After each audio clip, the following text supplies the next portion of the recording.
السلام علیکم ورحمۃ اللہ وبرکاتہ۔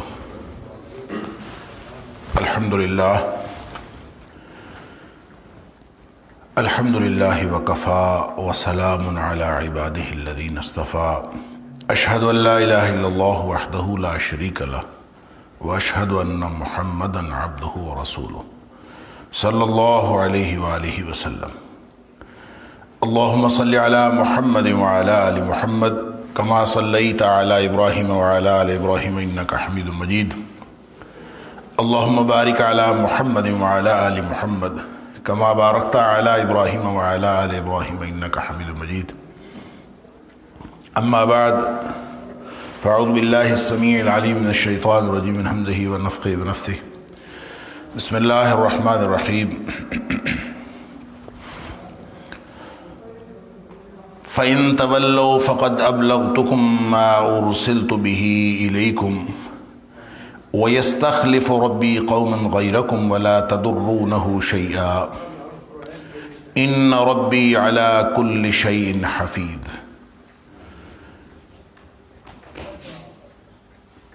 پھر اگر تم روگردانی کرو تو پھر اس بات کو یاد رکھو، فقد ابلغتکم ما ارسلت به الیکم، میں نے پہنچا دیا ہے جو کچھ پیغام میں اپنے رب کی طرف سے دے کے بھیجا گیا تھا تمہاری طرف۔ وَيَسْتَخْلِفُ رَبِّي قَوْمًا غَيْرَكُمْ، اور میرا رب جو ہے وہ جانشین بنا دے گا کسی اور قوم کو تمہارے علاوہ۔ وَلَا تَضُرُّونَهُ شَيْئًا، اور تم اللہ کا کوئی نقصان نہیں کر سکتے۔ ان ربی، بے شک میرا رب، علی کل شیء حفیظ، وہ ہر چیز کی حفاظت کرنے والا ہے، ہر چیز پر محافظ ہے اور نگہبان ہے۔ آیت نمبر 57 سورہ ہود، یہاں سے آج کے سبق کا اللہ کی توفیق سے آغاز ہو رہا ہے۔ اور جیسا کہ گزشتہ سبق کے اختتام پر ہم نے ملاحظہ کیا کہ یہاں پہ گفتگو چل رہی ہے قوم عاد کی، اور حضرت ہود علیہ السلام نے جو اپنی قوم عاد کو دعوت دی، ان کا مکالمہ چل رہا ہے۔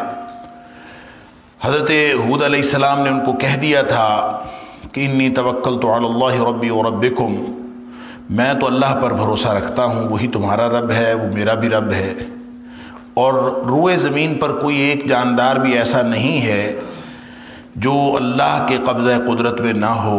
ان ربی علی صراط مستقیم، میرا رب جو ہے وہی سیدھے رستے پر رکھنے والا ہے۔ تو گویا حضرت ہود علیہ السلام نے اپنی قوم کے ساتھ یہ گفتگو کرتے ہوئے کہ سارا اختیار اللہ کے پاس ہے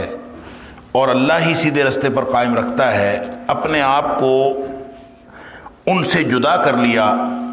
جس طرز عمل پر قوم عاد زندگی گزار رہی تھی اور جو وہ عناد کی روش پر قائم تھے، اس سے الگ کر لیا، اور پھر اس کی وضاحت کی فَإِن تَوَلَّوْا، کہ میری یہ ساری گفتگو کے بعد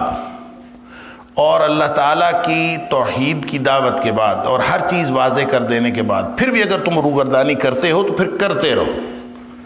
پھر اس کے ساتھ میرا کوئی تعلق نہیں ہے۔ فقد ابلغتکم ما ارسلت بہ الیکم، میرا کام جو تھا وہ تو تمہاری طرف اللہ کا پیغام پہنچا دینا تھا، وہ میں نے پہنچا دیا۔ فقد ابلغتکم، پس یقیناً میں نے پہنچا دیا ہے، ما ارسلت بہ، جو کچھ میں دے کے بھیجا گیا تھا، الیکم، تمہاری طرف۔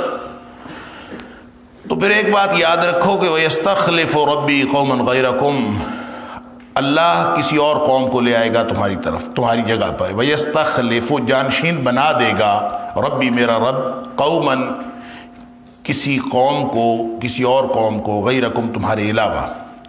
وَلَا تَضُرُّونَهُ شَيْئًا، اب یہ گویا ایک قسم کی دھمکی تھی اور ایک قسم کا ڈراوا اور انذار تھا جو حضرت ہود علیہ السلام اپنی قوم کو کر رہے تھے۔ وَلَا تَضُرُّونَهُ شَيْئًا، اور تم کوئی بھی قطعاً کوئی نقصان نہیں پہنچا سکتے، اللہ کا کوئی نقصان نہیں کر سکتے۔ ان ربی علی کل شیء حفیظ، اور اللہ تعالیٰ ہر چیز کی حفاظت کرنے والا ہے، ہر چیز پر محافظ ہے، ہر چیز پر نگہبان ہے۔ گویا کہ نہ صرف یہ کہ تم اللہ کا کوئی نقصان نہیں کر سکتے، تم اللہ کے کسی بندے کا بھی کوئی نقصان نہیں کر سکتے، اہل ایمان کا بھی کوئی نقصان نہیں کر سکتے۔ اب یہ وہ الفاظ ہیں جو کم و بیش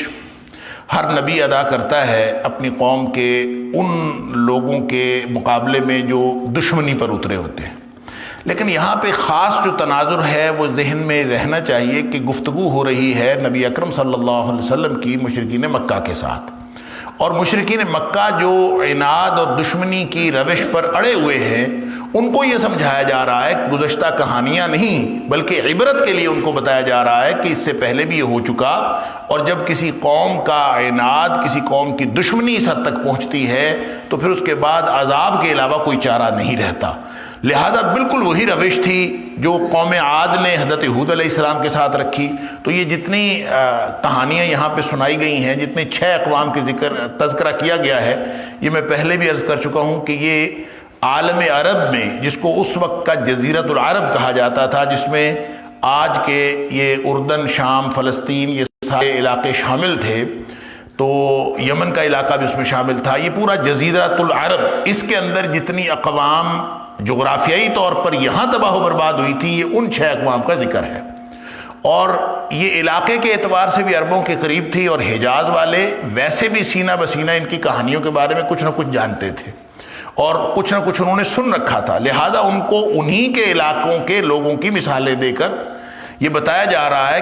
یعنی انذار کیا جا رہا ہے کہ تم باز آ جاؤ، ان کو وارننگ دی جا رہی ہے، تنبیہ کی جا رہی ہے۔ تو اللہ تعالیٰ تو پھر حفاظت کرنے والا ہے۔ اب بالکل اس کو آپ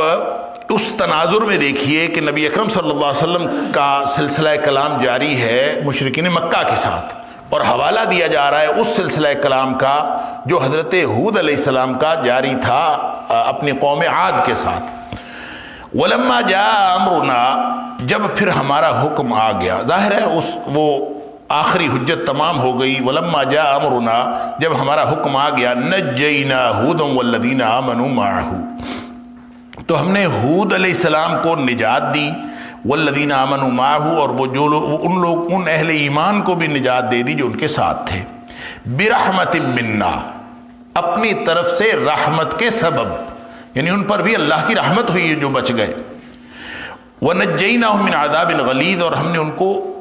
شدید عذاب سے بچا لیا، سخت عذاب، غلیظ کہتے ہیں بہت ہی سخت عذاب۔ اور یہ سخت عذاب کیا تھا، یہاں پہ اس کی تفصیل نہیں ہے، اور باقی جگہوں پہ اللہ تعالیٰ نے کہیں تو یہ فرمایا الریح العقیم، سورہ زاریات میں فرمایا کہ ایک بانجھ کر دینے والی اور تیز قسم کی آندھی تھی، تیز ہوا، اللہ اکبر، توڑ کر رکھ دینے والی۔ اور سورہ الحاقہ کے اندر ہم پڑھتے ہیں کہ وہاں اللہ تعالیٰ نے اس کو ریح سرسر فرمایا، بریح سرسر، وَأَمَّا عَادٌ فَأُهْلِكُوا بِرِيحٍ صَرْصَرٍ عَاتِيَةٍ سَخَّرَهَا عَلَيْهِمْ 7 لَيَالٍ و8 أَيَّامٍ حُسُومًا فَتَرَى الْقَوْمَ فِيهَا سَرْعَىٰ كَأَنَّهُمْ أَعْجَازُ نَخْلٍ خَاوِيَةٍ۔ اللہ اکبر، آندھی تھی شدید، اس کو قرآن کہتا ہے سرسر تھی۔ اب سرسر کیا ہے، اس سے اصطلاح بھی بعد سرسر اکثر استعمال کرتے ہیں اردو میں بھی، تو سرسر اصل میں سر سے ہے، اور سر کا معنی ہوتا ہے کہ ایسی چیز جو جما دینے والی، لہذا اس کے ایک تو معنی یہ کہ اس ایسی چیز، وہ ایسی ہوا تھی شدید کہ جو جما دینے والی تھی۔ اسی طرح سرن کا ایک معنی یہ بھی ہوتا ہے جس میں بہت آواز، خوفناک قسم کی آواز، تو ایسی آندھی جس کے اندر شدید خوفناک آواز بھی شامل تھی، اور جو دلوں کو دہلا دینے والی تھی اور پھر ہلاک کر دینے والی تھی۔ ایسا بھی کہا گیا کہ ایسی ہوا جس کے اندر آگ ہو، شدید گرم ہوا، تو گرم تھی شدید، اس کے اندر آگ کے بگولے تھے، اور اس کے اندر یا وہ جما دینے والی تھی، شدید سردی تھی، شدید ٹھنڈی ہوا تھی۔ دونوں صورتوں میں اللہ فرماتا ہے کہ ہم نے ان کو سخرھا علیہم 7 لیال و 8 ایام، وہ 7 راتیں اور 8 دن ان کے اوپر آتی رہی، اللہ اکبر، اور انہوں نے اس ہوا نے ان کا سب تیا پانچا کر دیا۔ تو ہو سکتا ہے کہ کسی موقع پر وہ ہوا شدید آواز والی ہو، کسی وقت وہ جما دینے والی ہو، کسی وقت وہ اس کے اندر آگ کے بگولے ہوں، تو یہ ساری کیفیات 7-8 دنوں کے اندر ہو سکتی ہیں، اسی کو عذاب الغلیظ کہا گیا ہے یہاں پہ بالکل اشارتاً کہ اللہ تعالیٰ نے اس عذاب سے ہود علیہ السلام اور ان کے ساتھیوں کو بچا لیا۔ وَتِلْكَ عَادٌ، یہ تھے وہ عاد، جحدوا بآیات ربہم، گویا جیسے کسی کو کہا جا رہا ہے کہ تم نے عاد کے بارے میں سن رکھا ہے نا، تلک عاد، یہ تھے وہ عاد، جحدوا بآیات ربہم، اب ان کا کردار دیکھو اور پھر عذاب آیا، اور تم اپنا کردار دیکھو، جحدوا بآیات ربہم، انہوں نے کیا تھا کہ انہوں نے اللہ کی آیتوں کا انکار کیا تھا، جحدوا بآیات ربہم، انہوں نے انکار کیا تھا رب کی آیتوں کا، رب کی نشانیوں کا، وعصوا رسولہ، اور انہوں نے اپنے رسولوں کو اور اس کے رسولوں کو، اللہ کے رسولوں کو کی نافرمانی کی تھی، وعصوا، اس کی نافرمانی کی تھی، رسولہ، اس کے رسولوں کی، واتبعوا، اور پیروی کی تھی، امر کل جبار عنید، ہر اس سرکش شخص کے حکم کی پیروی کی تھی، عنید، جو سخت دشمنی رکھنے والا تھا، یعنی ہر وہ سرکش اور دشمن اللہ اور اس کے رسول صلی اللہ علیہ وسلم کا جو سرکشی پر اترا ہوا تو اس کی بات تو مانتے تھے، نبیوں کو جھٹلا دیا۔ اب یہ تینوں باتیں، جحدوا بآیات ربہم وعصوا رسولہ واتبعوا امر کل جبار عنید، این فٹ آتی ہیں مشرکین مکہ پر، کہ وہ بھی سرداروں کی بات مانتے تھے، مشرک سردار جو نبی پاک صلی اللہ علیہ وسلم کو دشمن تھے ان کی بات مانتے تھے، اللہ کی آیتوں کا انکار کرتے تھے اور رسولوں کا انکار کرتے تھے۔ اب یہاں پہ اللہ تعالیٰ نے رسولہ نہیں کہا، حالانکہ پیچھے خود بتایا ہے کہ قوم عاد کی طرف جو رسول بھیجا وہ ہود علیہ السلام تھے، تو ہود علیہ السلام تو ایک رسول تھے نا، یہاں کہا جا رہا ہے کہ وعصوا رسولہ، انہوں نے اللہ کے رسولوں کی نافرمانی کی، تھا ایک لیکن نافرمانی سب کی ہے۔ اسی طرح یہ گویا بتایا جا رہا ہے مشرکین مکہ کو کہ ایک رسول کی نافرمانی کرنا وہ ایسے ہی ہے جیسے سارے رسولوں کی نافرمانی کرنا، کیونکہ اللہ کے بھیجے ہوئے ہیں، اور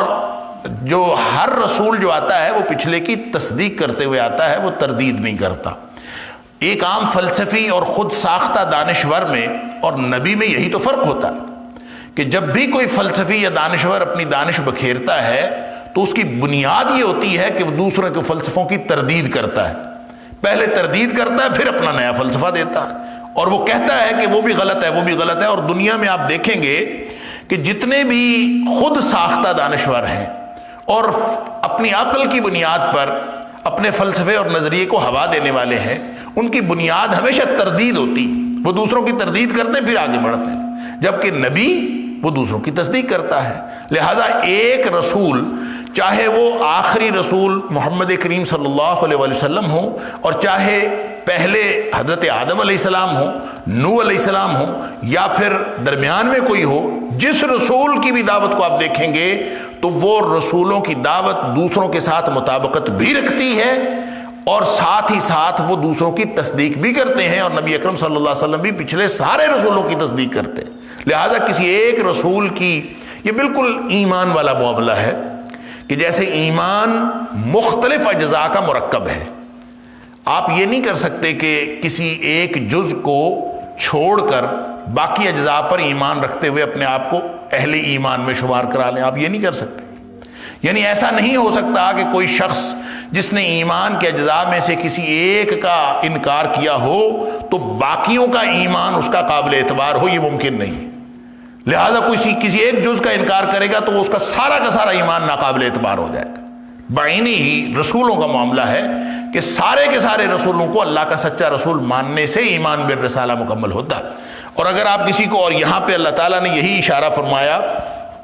حالانکہ عملاً انہوں نے ایک رسول کی نافرمانی کی تھی، حضرت ہود علیہ السلام کی، لیکن فرمایا وعصوا رسولہ،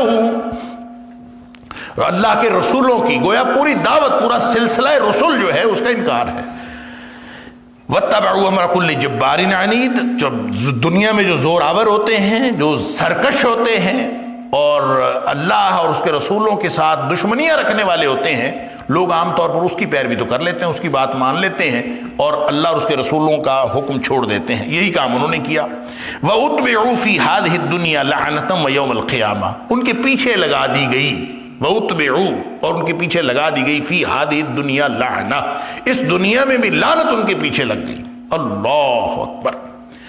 وَيَوْمَ الْقِيَامَةِ، اور قیامت والے دن بھی۔ لعنت کیا ہوتا ہے؟ لعنت دوری کو کہتے ہیں، اور لعنت اللہ کی رحمت سے دوری کی جو کیفیت ہے اس کا نام لعنت ہوتا ہے۔ لہذا بعدن کے الفاظ سے بھی آگے آئے گا کہیں بعدن کے الفاظ سے یہ دوری ظاہر کی گئی ہے اللہ کی رحمت سے، اور کہیں یہ لعنت کا لفظ، اور لعنت ہو یا بعدن ہو معنی ایک ہی ہے۔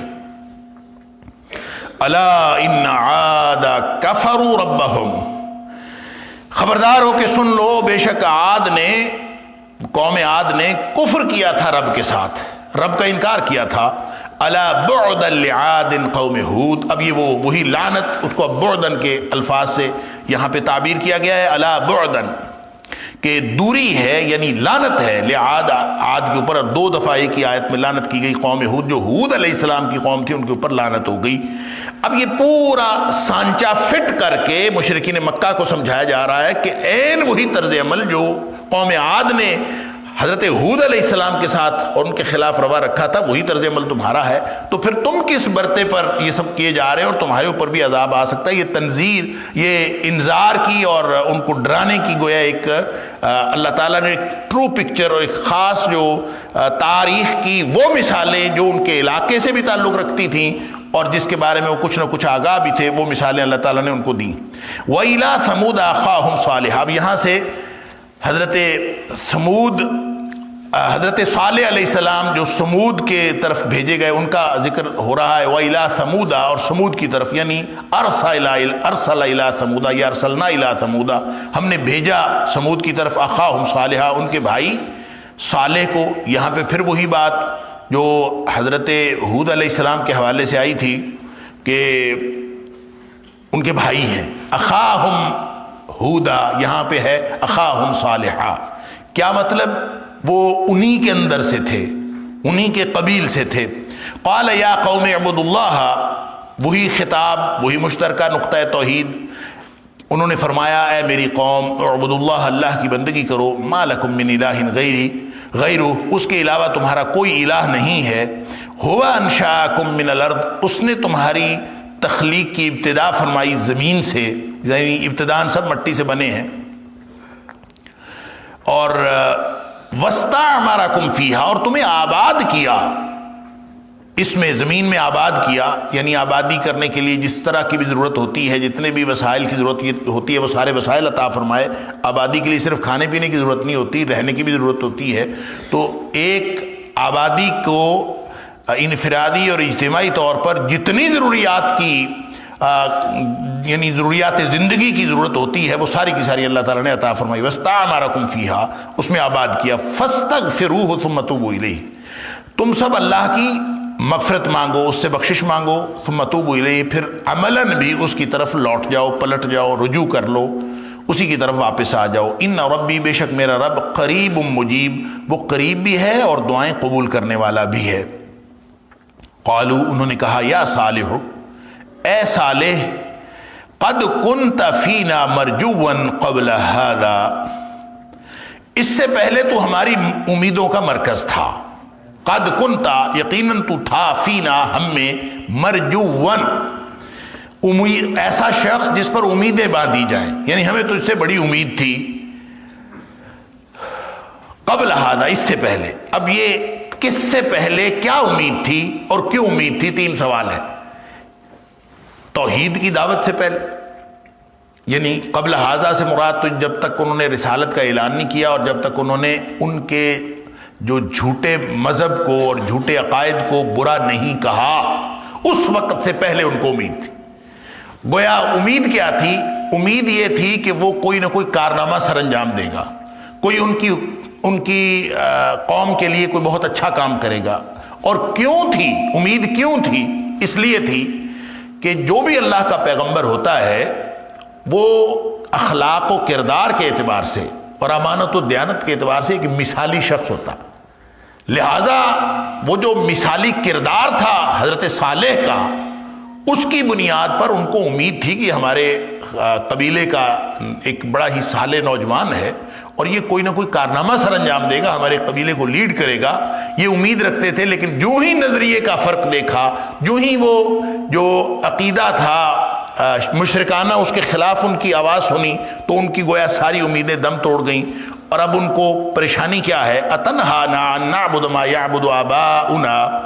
یہ کس بات سے ہمیں تم روکتے ہو؟ اتنہانا، کیا تم ہمیں منع کرتے ہو؟ کیا تم ہمیں روکتے ہو ان نعبدا کہ ہم بندگی کریں ما یعبد آباؤنا جس چیز کی بندگی کرتے پوجا کرتے ہم نے اپنے آبا و اجداد کو دیکھا ہے. ما یعبد جو بندگی کرتے تھے آباؤنا ہمارے آبا و اجداد. اب گویا تو ہمیں یہ کہتا ہے منع کرتا ہے کہ اس کی بندگی کرنا چھوڑ دو جس کی بندگی ہمارے آبا و اجداد کرتے رہے. وَإِنَّنَا لَفِي شَكٍّ مِّمَّا تَدْعُونَا إِلَيْهِ مُرِيبٍ اور بے شک ہم لفی شک میں ہیں مما تدعونا جس کی اس چیز سے جس کی طرف تو ہمیں دعوت دیتا ہے اس کے بارے میں ہمیں بہت شک ہے. مریب اور شک بھی ایسا جو اضطراب میں مبتلا کر دے. یعنی ایک تو شک وہ ہوتا ہے کہ جس کے بعد انسان کسی قدر شک کے بعد اطمینان کی طرف چلتا ہے. نہیں، یہ اضطراب بڑھانے والا شک ہے. مریب ایسا شک جو مزید اس کو حیران کن قسم کا اور ان کو مزید اضطراب کے اندر مبتلا کرنے والا. تو کہتے ہیں کہ اس طرح تو ہم آپ کی بات نہیں مان سکتے، ہمیں تو آپ کے سارے معاملات میں شک بھی پڑ رہا ہے اور اضطراب ہمارا بڑھتا جا رہا ہے. قال یا قوم ارأیتم ان کنت علی بینۃ من ربی وآتانی منہ رحمۃ. یہ وہی بات ہے جو پیچھے بھی آ چکی. حضرت نوح علیہ السلام نے بھی یہی کہا تھا، حضرت ہود علیہ السلام نے بھی یہی کہا تھا، اے میری قوم ارأیتم کیا تم دیکھتے نہیں، ذرا دیکھو تو صحیح، ان کنت علی بینۃ من ربی اگر میں ہوا اپنے رب کی طرف سے کسی واضح نشانی پر، اگر وآتانی منہ رحمتا اور اللہ نے مجھے اپنی طرف سے رحمت عطا فرمائی ہوئی، فمن ینصرنی تو مجھے کون من اللہ اللہ سے کون میری مدد کرے گا اللہ کے علاوہ، ان عصیتہ اگر میں نے اس کی نافرمانی کر دی. اب یہ جو پہلا اگر ہے وہ بڑا عجیب ہے. یعنی پیچھے بھی پڑھ آئے ہیں اور اس میں بھی اگر تھا، اگر میں اللہ کی طرف سے کسی نشانی پر ہوا اور اگر اللہ نے مجھے رحمت دی ہوئی. یہ نشانی کیا ہے اور رحمت کیا ہے وہاں تفصیلی گفتگو ہو چکی کہ اس سے مراد ایک تو وہ فکر و شعور کی بینہ ہے جو اللہ تعالیٰ نے ہر انسان کو عطا فرمائی. پھر اس سے مراد وہ بینہ بھی ہے جو اللہ تعالیٰ نے نبیوں کو خاص طور پر عطا فرمائی ہوتی ہے. گویا بینہ سے مراد نبوت و رسالت ہے. اور پھر یہ بھی ہو سکتا ہے کہ بینہ سے مراد وہ عقل و شعور کل مولود یولد علی الفطرہ جو ہر پیدا ہونے والا بچہ فطرت پہ پیدا ہوتا ہے. اور یہ بینہ اللہ تعالیٰ نے توحید کا تصور، توحید کا کانسیپٹ اللہ نے اس کا توحید کا ادراک اور شعور اللہ نے ہر شخص میں رکھا ہوتا ہے تو وہ ہر ایک کو دیا ہوا تھا. وہ آتانی رحمتن منہ رحمتن اور اللہ نے مجھے رحمت بھی عطا فرما دی، یعنی ساتھ نبوت بھی عطا کر دی. یا پھر اس سے مراد نبوت اور وحی تھی، نبوت اور کتاب تھی، نبوت اور وہ صحیفے تھے جو اللہ تعالیٰ کی طرف سے ہدایت کی صورت میں نازل ہوتے رہے. تو جو بھی اس سے تھا، لیکن اس میں اگر کیا ہے، کیا حضرت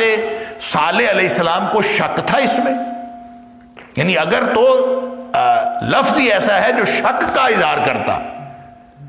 تو حضرت صالح کو یا پیچھے جو حضرت ہود کا ذکر آیا یا اس سے پیچھے حضرت نوح علیہ السلام کا ذکر آیا تو اس میں بھی تھا ان کنت علی بینۃ، یہاں بھی ان کنت علی بینۃ، آگے بھی ان کنت علی بینۃ. اگر میں ہوا، حضرت شعیب کا ذکر ہے ان کنت علی بینۃ، اگر میں ہوا. تو یہ اگر اصل میں نبی کا شک نہیں ہے، نبی کو تو یقین ہے، بلکہ یقین سے بھی زیادہ پختہ عین الیقین اور حق الیقین کی جو آخری کیفیت ہو سکتی ہے نبی کو تو وہ ہوتی ہے، اللہ تعالیٰ نے وہ عطا فرمایا ہوتا ہے. تو یہ جو اگر ہے یہ گفتگو کرتے ہوئے یہ مخاطب کے اس شک کا اظہار کیا جا رہا ہے جو مخاطب کے ذہن میں ہے، کہ مخاطب کہہ رہا ہے کہ ہمیں بڑا ہی اضطراب میں مبتلا کر دینے والا شک ہے تمہارے بارے میں. تو وہ کہتے ہیں شک میں دو چیزیں ہوتی ہیں نا، ایک پازیٹیو ہوتی ہے ایک نیگیٹو ہوتی ہے. اور وہ جو ان کے خیال میں شک تھا اس کی پازیٹیوٹی کی طرف اشارہ ہے کہ تمہارے خیال میں جو شک کی جو پازیٹیوٹی ہے، جو شک کی پازیٹیو سائیڈ ہے، جو اس کا مثبت حصہ ہے، اگر وہ صحیح ہوا تو پھر بتاؤ تمہارا کیا بنے گا. ایک بات. اور دوسری بات یہ کہ میں اس صورت میں اگر میں تمہارے شک کی اس پازیٹیو والی سائیڈ پہ ہوں، مجھے تو یقین ہے لیکن میں تمہاری بات کر رہا ہوں، اگر میں ہوا اس سائیڈ پہ تو پھر میں اللہ کی نافرمانی کروں تو مجھے اللہ سے کون بچائے گا. تو خود تو یقین ہے، گویا ان کو ان کی فکر ہی کے ایک حصے سے اور ان کی فکر ہی کے ایک حصے سے استدلال کر کے ان کو یہ بات سمجھائی جا رہی ہے کہ وہ بات جس کے بارے میں تم شک کر رہے ہو اسی کے اندر ہی ایک پوزیٹو ڈائمنشن موجود ہے، اگر تم اسی پر بھی غور کر لو تو میرے یقین کی کیفیت تمہاری سمجھ میں آ جائے۔ یہ اصل میں ان کو سمجھایا، اس لیے اگر کا لفظ ان کے شک کی وجہ سے ہے اور ان کی طرف سے کیا جا رہا ہے، یہ اس کو ویٹیج دے لو۔ ان کنت علی بینۃ، یعنی دو چیزیں تمہارے ذہن میں، شک ہمیشہ وہ ہوتا ہے جو انسان کو دو میں سے کسی ایک طرف، یعنی پتہ نہیں یہ ہے پتہ نہیں یہ ہے، وہی شک ہوتا۔ تو ایک چیز کو چھوڑ دو، دو چیزیں ہیں، اور اگر یہ والی چیز صحیح ہو گئی تو پھر بتاؤ، پھر میں کر سکتا ہوں، پھر میرے پاس گنجائش کیا رہ گئی؟ فَمَن يَنصُرُنِي مِنَ اللَّهِ إِنْ عَصَيْتُهُ، پھر مجھے اللہ سے بچانے کے لیے، اللہ کی طرف سے، اللہ سے کون مدد کرے گا؟ فَمَن يَنصُرُنِي، مجھے میری مدد کون کرے گا؟ اگر یہ والی بات صحیح ہے تو ان عصیتُ، پھر میں اگر اس کی نافرمانی کر بیٹھوں تو مجھے کون کرے گا؟ فَمَا تَزِيدُونَنِي غَيْرَ تَخْسِيرٍ، تم جو اپنے حیرت کا اظہار کر کے یا اضطراب کا اظہار کر کے یا شک کا اظہار کر کے جو جس طرف تم مجھے لے کے جانا چاہتے ہو، سوائے خسارے کے تم میرے اندر میرے لیے کسی چیز کا اضافہ نہیں کر رہے۔ فما تزیدوننی، تم میرے لیے کسی چیز کا اضافہ نہیں کر رہے، غیر تخسیر، سوائے خسارے کے۔ یعنی اس کا مطلب یہ ہے کہ میں اگر تمہارے اس شک کو ویٹیج دے دوں تو سوائے خسارے کے اور کچھ نہیں ہے۔ تمہیں یہ دیکھنا چاہیے کہ جو تمہارے شک کے اندر امکان ہے اس پر یقین کر لو، کیونکہ مجھے اس کے اوپر یقین ہے، اور تمہاری بات پر یقین کرتے ہوئے مجھے سوائے خسارے کے اور کچھ نہیں ملے گا۔ گویا یہ ایک استدلال ہے، اور استدلال کا انداز ہے، اور بڑا شاندار علمی انداز ہے کہ انہی کی فکر کے اندر آپ اگر دیکھیں دنیا میں جتنے بھی بڑے بڑے دبستان عقل کے پجاری نظر آئے ہیں آپ کو تاریخ کے اندر، آج تک جتنے بھی نظر آئے ہیں، اور آج بھی جدید ترین دنیا میں ایون جو الہاد کا اظہار کر رہے ہیں اور کہتے ہیں کہ آج کے دور میں سب سے بڑا جو چیلنج ہے مذہب کو، یعنی صرف اسلام کو نہیں بلکہ نفس مذہب کو، وہ الہاد ہے،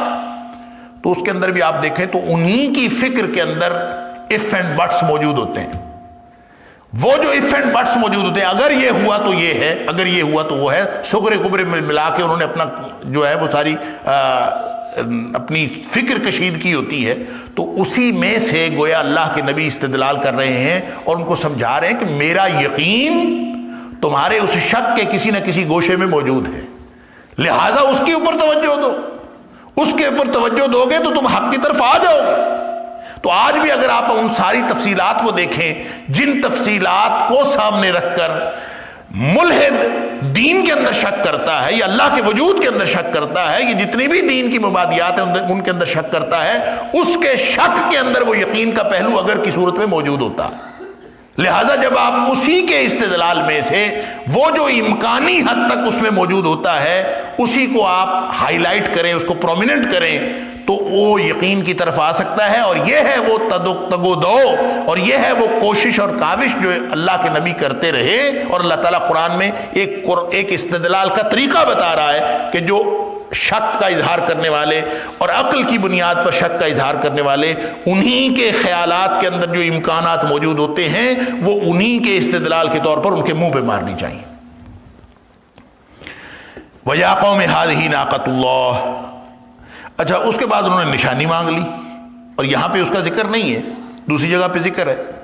کہ انہوں نے خود مانگا تھا کوئی نشانی، معجزہ۔ ہر قوم جو ہے وہ کوئی نہ کوئی نشانی مانگتی رہی ہے نبیوں سے، خاص طور پہ جو زیادہ سیانے ہوتے ہیں نا وہ ضرور مانگتے ہیں،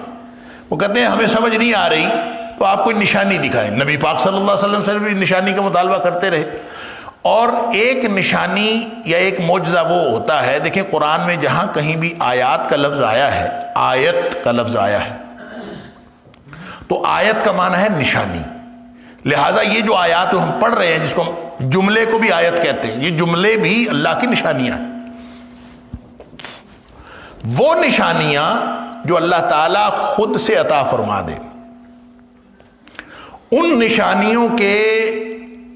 انکار کو بھی، ان نشانیوں کا انکار بھی کفر ہے، اور اس کا بدلہ بھی جہنم ہے، اور اس کے نتیجے میں بھی عذاب الہی ہی کی وعید ہے۔ لیکن اگر کوئی ایسی نشانی ہو جو کوئی قوم خود مانگ کے لے کہ ہمیں نشانی چاہیے،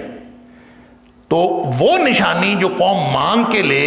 اس کے بعد پھر اگر لوگ پھر بھی مومن نہ رہیں، پھر بھی وہ ایمان نہ لائیں اور کافر ہی رہیں، تو اس کے بعد کا کفر جو ہے وہ اللہ تعالیٰ کے فوری عذاب کا باعث بنتا ہے،